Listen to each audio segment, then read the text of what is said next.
Good morning. I am Pat Brown. Welcome to the Good News brought to you by St. George's Church for Friday, June the 12th. How appropriate is this reading that I am going to read to share with you today? For those who know us, you may be aware that we travel to the North Channel on our sailboat for a sailing holiday. Now, I can sail. I know what to do. But I'm not a very good sailor because I do succumb to seasickness. So I'm very much aware of what the sky is in the morning and at night, whether it's going to be a good day for me or not. So this was the reading from Wednesday, June the 10th from the Forward Book. Matthew chapter 16. It was verses 1 to 12, but I only want to read verses 2 and 3 with you today. He answered them, "When it is evening, you say, 'It will be fair weather, for the sky is red.' And in the morning, 'It will be stormy today, for the sky is red and threatening.'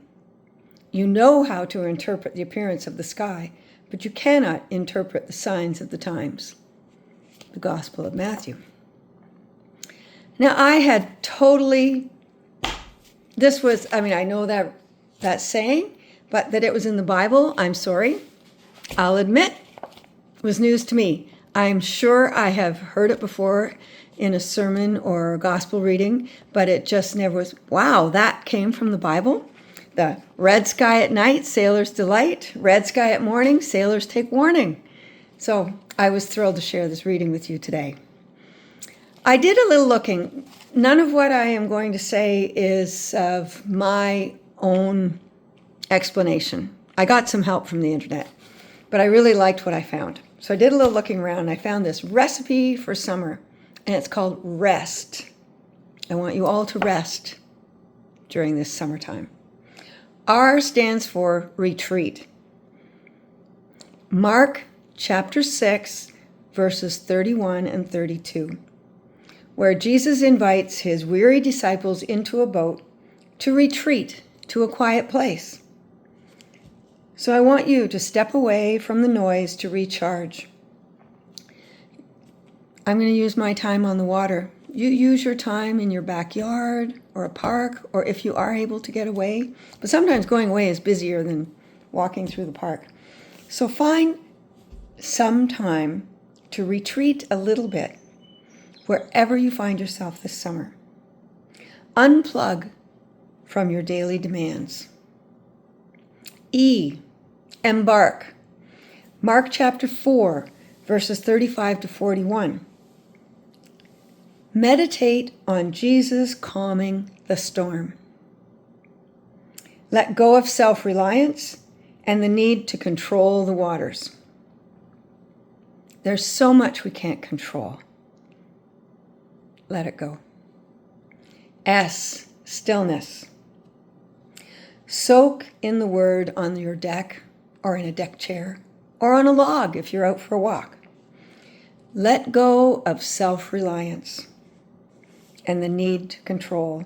Oh, sorry, I'm repeating. I should try to stay on track here.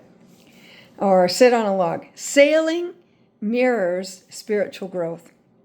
Hoist your sails and let the Spirit provide the wind of blessing. T, trust. Cast your cares away, knowing God has strong arms to save and restore. So R-E-S-T. R was Mark chapter 6, verses 31 and 32.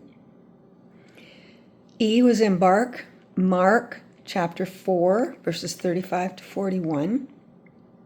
Today's reading was Matthew 16, verses 2 and 3. S was stillness, and T was trust. R-E-S-T. Just remember rest. So do your best to rest. I want you to have a safe and restful summer, and I will see you in the fall. But I did find a little prayer. This one was from the May edition of our church newspaper. Christopher Pratt had this prayer on the back page on his writing. So let us pray. I feel the winds of God today, Today my sail I lift, though heavy oft with drenching spray and torn with many a rift. If hope but light the water's crest, and Christ my bark will use, I'll seek the seas at his behest, and brave another cruise. Stay safe, enjoy your summer. Look forward to seeing you in the fall.